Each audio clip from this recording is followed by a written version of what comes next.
One thing that I've observed, I don't have any formal data on this, is that some of the happiest couples I know Mhm. are couples where I would refer to one person in the relationship as more emotive and expressive, and the other person as a little bit on the spectrum. And my observation is that part of the reason those couples seem so harmonious is that the little things don't seem to bother the person on the spectrum because they don't register them. Mhm. They don't get entangled in the other person's um, downs or ups, which I guess could be problematic in theory, but it just seems like they get along really well because, and I won't, kind of stereotype the labels, but these couples that I know, it does happen to be the male who is a little bit on the spectrum, and the woman who's a little more emotive, and it just seems like there's so much harmony there. And when I talk to him, I'm generally more, closer to the man in the relationship, although not always. They say like, yeah, like, doesn't bother me. I just like will listen, or if there's something a request, I'll respond to the request. There isn't this entanglement Mhm. of she's upset, so I like have to respond, or this is really painful to listen to. It's more of like kind of matter of fact. Mm. And I just think it's an interesting dynamic. It's obviously not one that people can pre-program themselves for, but I do think it's an interesting dynamic as opposed to what you're describing, where um, emotions can kind of ratchet together like gears, and that can be wonderful when people are in, ecstatic states or happy, or that there's like the banter Mhm. of certain couples that seem pretty Mhm. emotive is something I'm also familiar with observing. But those couples also seem like more volatile. Like when somebody's upset, the other person gets upset that they're up, and it just starts to deteriorate pretty quickly. Yeah, you don't want two highly reactive people to be together. You also, I think, need to think about there's a saying, we marry our unfinished business, right? So let's say that there's somebody who had a parent who was very kind of avoidant or withdrawn. That person, if they haven't processed that, will be drawn to the partner who is more avoidant, but not because it feels good, but because it's familiar. And so sometimes in the kind of couple that you're describing, and I don't know the experience of your friends, but I've seen a lot of couples where it looks like that would be a good match because one person is, sort of more in the emotional sphere and one person is less so. Um, but sometimes what that is one person gets very lonely because they're not really getting that kind of emotional interaction that they want.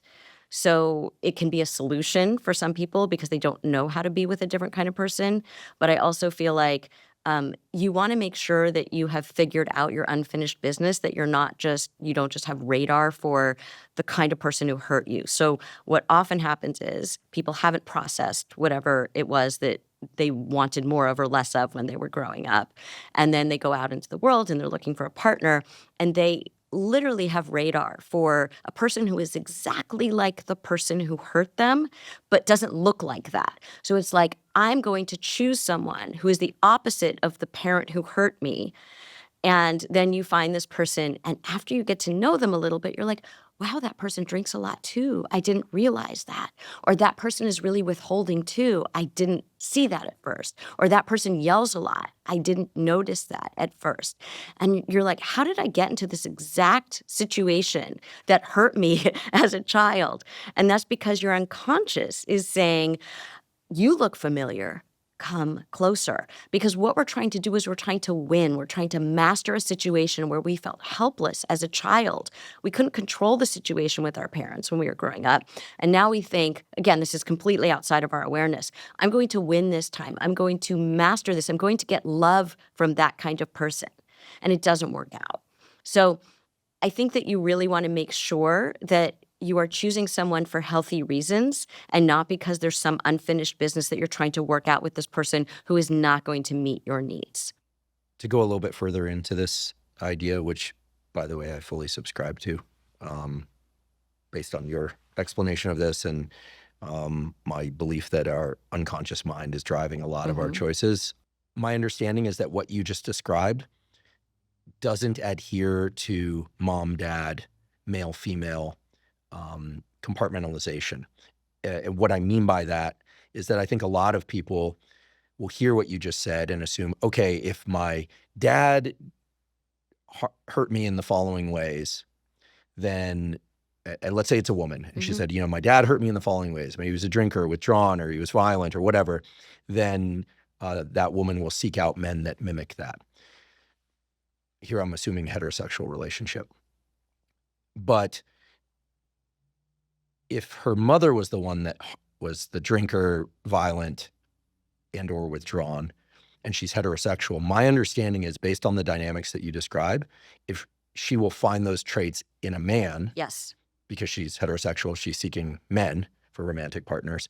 And I think that's very important. I think that sometimes we put the mom-dad labels on top of the attraction to, again, staying in the heterosexual framework here, the opposite sex framework. And then people say, well, why is it that this woman always seeks out these, like, what end up being really terrible guys? Like, she had such a great dad, but she had a dreadful mom. That is absolutely correct. And I think it's so interesting because I think that people think that having one parent that gave you what you needed is protective. And in some ways it is.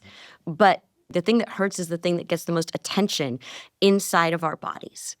So we don't necessarily think it, but we felt it. We internalized it. It lives inside of us. And so, yes, having a good parent, one of the two, if you have two parents, one of the two is important.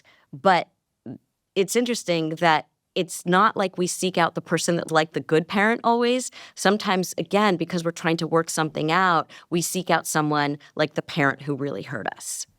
So such a flaw in our wiring. Well, I mean, I think that's where therapy is really helpful. I think that's where, people are like, well, what is therapy really for? And I think it's really about what are the things that are outside of your awareness, but that are sort of driving the car. So it's like we think we're the driver of our own car, but often like someone else is driving the car and we don't realize it. And we think, why does this keep happening? Or what is happening in my life that I'm not getting what I want in, whatever dimension it is, whether it's professionally or personally.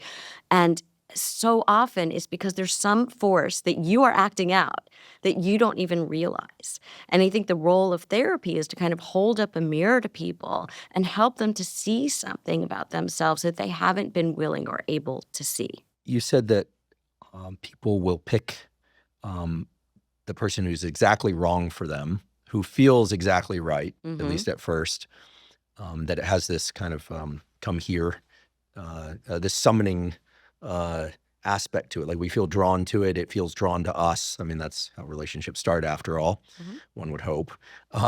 But in this case, you said that people come to find that that person is harbors some of the exact same traits. I'm calling them that. Behaviors, traits, so, whatever it is that hurt them in the context of their child-parent relationship.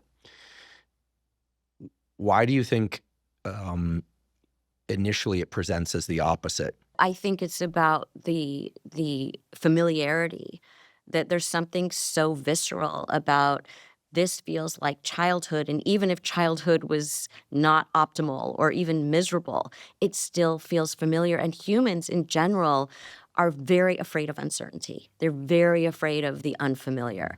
I remember when I was in therapy, my therapist said to me, you remind me of this cartoon, and it's of a prisoner shaking the bars, desperately trying to get out. But on the right and the left, it's open, no bars, right? So why do we stay in this prison? Why don't we even see that it's open? And why don't we walk around the bars? And it's because with freedom comes responsibility and uncertainty. We don't know we know what it's like to be in prison. That's been our experience. So that feels comfortable, even though we say we desperately want to get out. And then if we choose the uncertain path, we're responsible for our lives now. We can't blame it on mom or dad or this situation or that situation. I'm not saying those situations weren't impactful. Of course they were. But we have choices as an adult. We have freedom as an adult that we didn't have as a child. And sometimes it's really hard for us to say, I'm going to have to be responsible for my life. That's terrifying. Because we feel like we don't have the tools to do that. We feel like, again, the uncertainty, we'd rather have the certainty of like, I know what it's like in prison. At least I know what that's like, and I know, the devil you know. And that's not, again, that's outside of our awareness. I think what you're describing is a pervasive feature of like being human.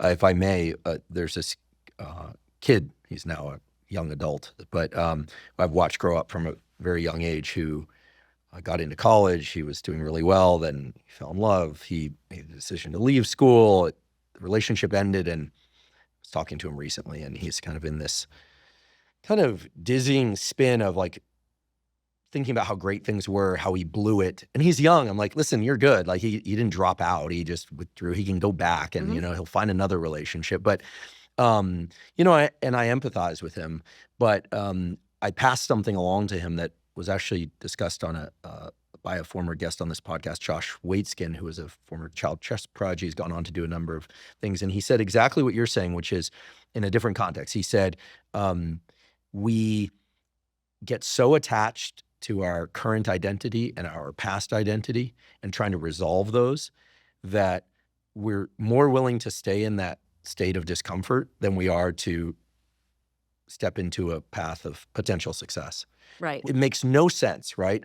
I mean, and so I pass this along. We'll see what he does with that knowledge. Yes, it's kind of like the misery of uncertainty. The certainty of misery is sometimes more palatable to people than the misery of uncertainty. So you can be certain that you're going to stay miserable if you stay in jail, but the misery of uncertainty is worse.